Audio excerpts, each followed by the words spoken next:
यशोदानंदन कृष्णचंद्र भगवान बनचंद्र ठाकुर जी पूरी भागवत कथा में अगर कुछ सीखने योग्य है आज के युवाओं के लिए तो वो है मुस्कुराहट।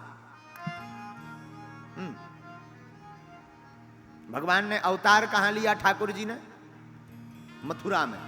मथुरा में वो भी कहां? जेल खाने में। अच्छा, कोई जेल खाने में प्रकट होता है? लेकिन धन्य है ठाकुर जी, जेल खाने में प्रकट भय फिर भी मुस्कुराए।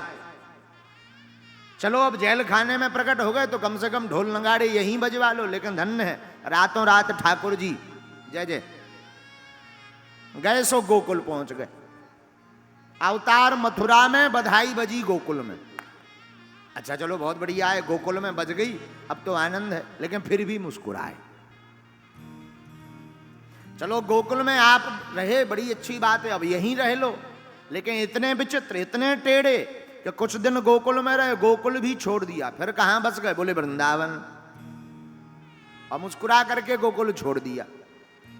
और वृंदावन में अनेक अनेक लीलाएं की, गोवर्धन लीला से लेकर के आदि आदि अनेक लीलाएं, और तब भी हमारे ठाकुर जी मुस्कुराए।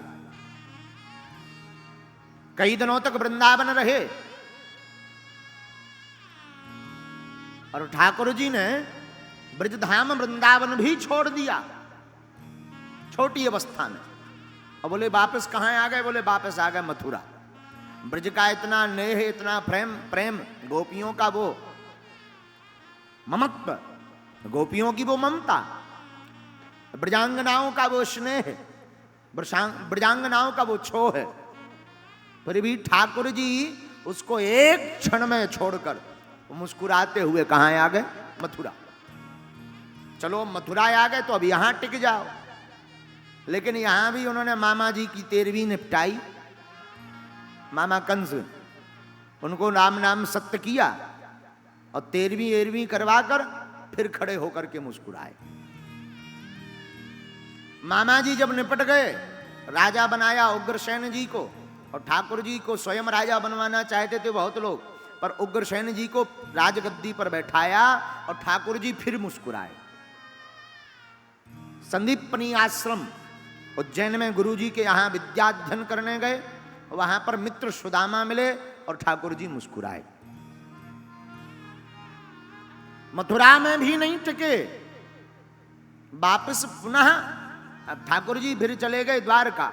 द्वारका के द्वारकाधीश बन गए राजा, और राजा बने सो मुस्कुराए। आदमी तो एक विवाह करने वाले से पूछोगे तुम्हारा हार्ट बीट कैसा है, बीपी हाई लो तो नहीं होता है, तो उसको दिन ना रात टेंशन है। लेकिन धन्य है हमारे ठाकुर जी, 16,108 ब्याह किए, और इसके बाद भी हमारे ठाकुर जी मुस्कुराए। अभी बात और पूरी नहीं हुई, जरा सुनना। 16,108 विवाह और प्रत्येक रानी के 10-10 संतान है। 1,61,080 तो छोरा भर, और फिर भी हमारे ठाकुर जी मुस्कुराए। और 1,61,080 पुत्र भय, छोरा भय, उनकी जब विवाह भय तो उनकी भी 10-10 संतान है। ठाकुर जी तब भी मुस्कुराए, और आपस में पूरे परिवार का युद्ध करवा दिया अपनी आंखों के सामने। पूरे बच्चों को, बालकों को लड़वा दिया, और एक दूसरे को लड़वा करके मरवाने लगे। किसी ने कहा तुम्हारे बालक हैं, कोई नाती है, कोई पोता है, आपको बुरा नहीं लग रहा? जरा रोको टोको समझाओ। ठाकुर जी फिर भी, अब आप ही बताओ, कोई अपना लड़ रहा हो, मर रहा हो, क्या तुम मुस्कुराओगे? ठाकुर जी मुस्कुराए। छिपकर के बाण राम अवतार में ठाकुर राम जी ने बाली को मारा था, वही बाली द्वापर युग में बहेलिया बनकर प्रकट भया। और भगवान किसी का ऋण अपने ऊपर नहीं रखते, तो उसने भी छिपकर बाण ठाकुर के पाद पर पाद के चरणों के तलवे में प्रहार किया, और ठाकुर जी के तीर लगा तलवे में। और तीर लगने के बाद भी ठाकुर जी वृक्ष के नीचे बैठे बैठे मुस्कुराए। महाभारत का युद्ध तो छोड़ ही दिया, महाभारत के युद्ध में दोनों तरफ सेनाएं खड़ी हैं, लड़ाई मचने वाली है, लाखों करोड़ों का नरसंहार होना है, लेकिन ये भाई साहब रथ पे बैठे बैठे मुस्कुरा रहे। किसी ने इनसे पूछा कि मुस्कुराने की आदत नहीं छोड़ोगे? ठाकुर जी बोले, भैया मुस्कुराना जिसको आ गया उसको जीवन जीना आ गया। जिंदगी में आप प्रसन्न रहो, प्रसन्न रहोगे तो परमात्मा को पा जाओगे।